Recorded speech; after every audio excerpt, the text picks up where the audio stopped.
So today I'm going to edit a picture using only the tone curve to show you guys how powerful it is. What is up, Vlog Nation? It's your boy Awais Wattoo, Wattoo Studios, and we're back at it again with another video.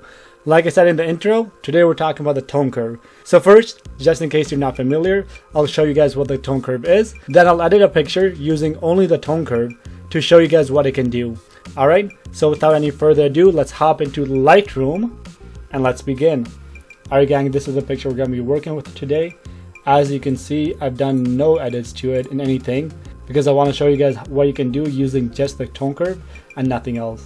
Let me quickly explain to you what the tone curve is, how it works. So the part of the tone curve towards the bottom left here and here represents your blacks and your shadows in your picture here. The top of the picture represents your highlights and your whites, and the middle obviously the midtones. Alright, now if we click, we can create a dot, and now if I click and drag on this side, you see that the tone curve is shifting between the 2 points that I made, and we can double click to get rid of that point. Alright, and now for the tone curve itself, dragging it up will make the picture brighter, and dragging it down will make the picture darker. The most common shape you'll be using the tone curve with is an S curve, because it makes the highlights brighter, the shadows darker, and creates more contrast. Let me, hold on. Just for this purpose, I'm gonna bring the exposure up a bit. So here it is before and after, and you see we've added some contrast into the picture. Let me reset that. Alright, like I said, that's a very brief overview of what the tone curve is. If you guys want, comment down below and I'll make like a future video going more in depth about how the tone curve works, which, I mean, this video kind of already is, but you know, there's a lot to learn, I guess. So with this picture, first thing we want to do is make it brighter. So I'm just going to drag it up a bit here, bring up the shadows, not too much, just a tiny bit right here, just like that. Make sure midtones up. And already we have a solid difference between where we started and where we're at right now.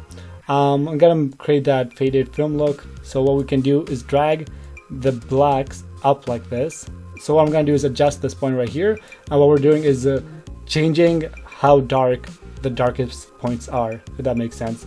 So if you look up at this histogram up here, right, so the blacks are pushed all the way to the left side. Now if you drag this point up, they're being pushed more towards the highlights, more towards the brightest parts of the image. So it's raising up all the blacks, and that's how we get that faded image look. We'll also bring down the highlights and the whites as well. Perfect. I'm just gonna drag the midtones up a bit.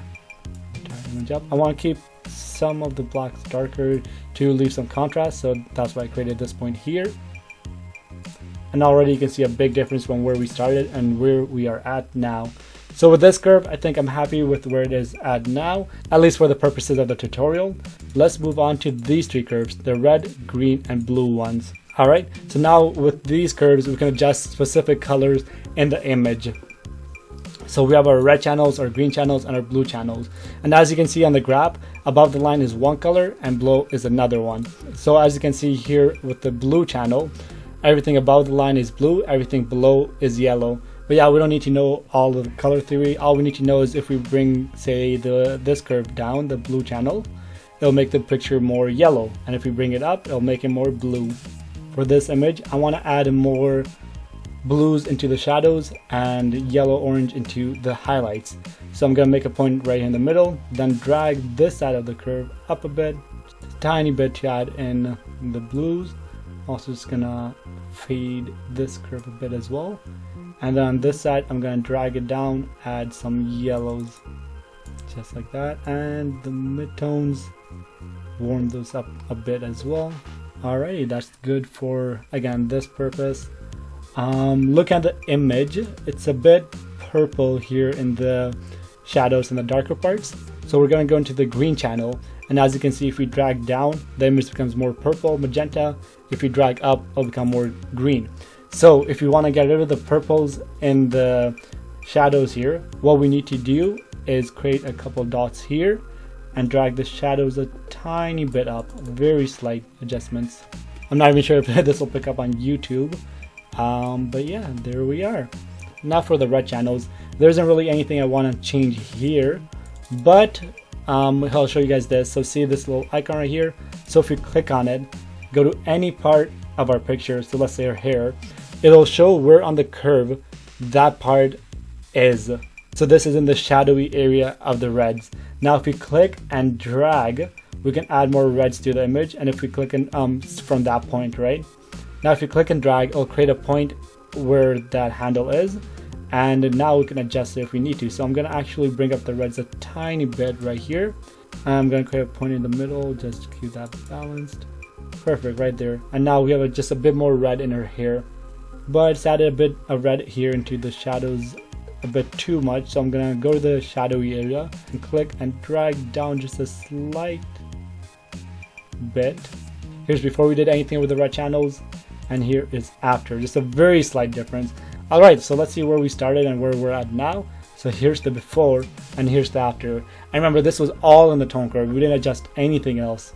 And yeah, the picture is looking pretty solid. Like if I was actually working on this, you know, I wouldn't restrict myself to the tone curve only and use the other tools as well. And then, you know, together we can get the picture looking how we really want it. But using just the tone curve, honestly, you could use this picture as a final draft, which is amazing that like just one tool is able to do the work of everything else essentially. Because here, if we go back into the basics tabs, a lot of this stuff we can just using just the tones.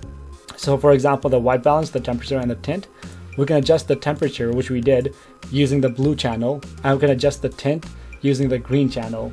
Exposure and contrast, we can do that using the main alpha channel right here. So yeah, all these tools right here, we can do the same job using just the tone curves. So for this picture, I'm just gonna go to the parametric curve for a second. Yeah, this one you can adjust using the sliders down here as well, highlights, lights, shadows, dark. And what I'm gonna do is just drag kind of in the dark area and drag it up a bit just to make it a bit brighter.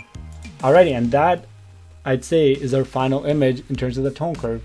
Yeah, here's the before and the after, and that was all using only the tone curves. So yeah, here's a little story for you guys, I guess. When I first started editing, I barely, if at all, used the tone curve, because for me it seemed firstly pointless, because I'm like, hey, I can adjust the exposure and stuff using just the, you know, the tools in the basic tab.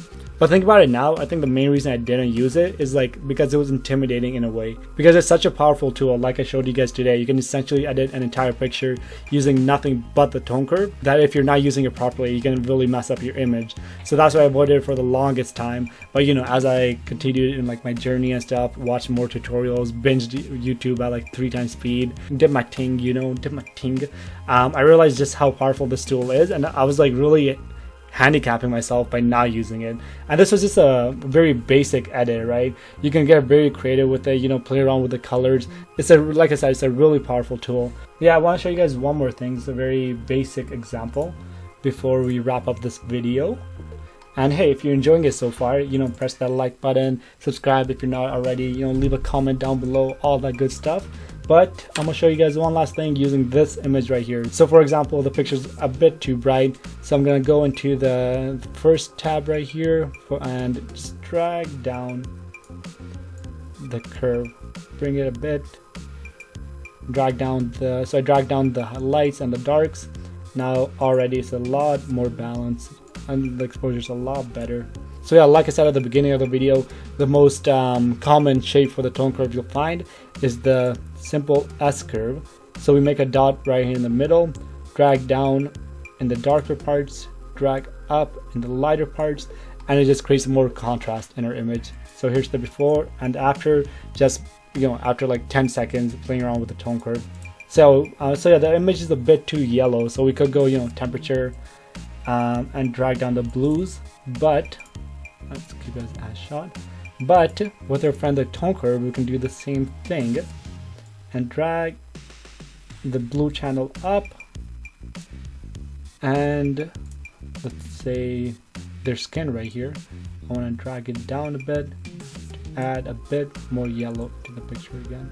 And again, here just with a few adjustments in the tone curve, we've already made quite a big difference in this image. So yeah, here's the before and the after, the slight little adjustments here. But yeah, that's about it for the video, guys. The main purpose was just to show you guys exactly how powerful the tone curve is. And yeah, if you guys want, I can make future videos about more specific ways to use the tone curve. Even if you guys don't want me to, I'll probably end up making the videos at some point or another, so stay tuned regardless.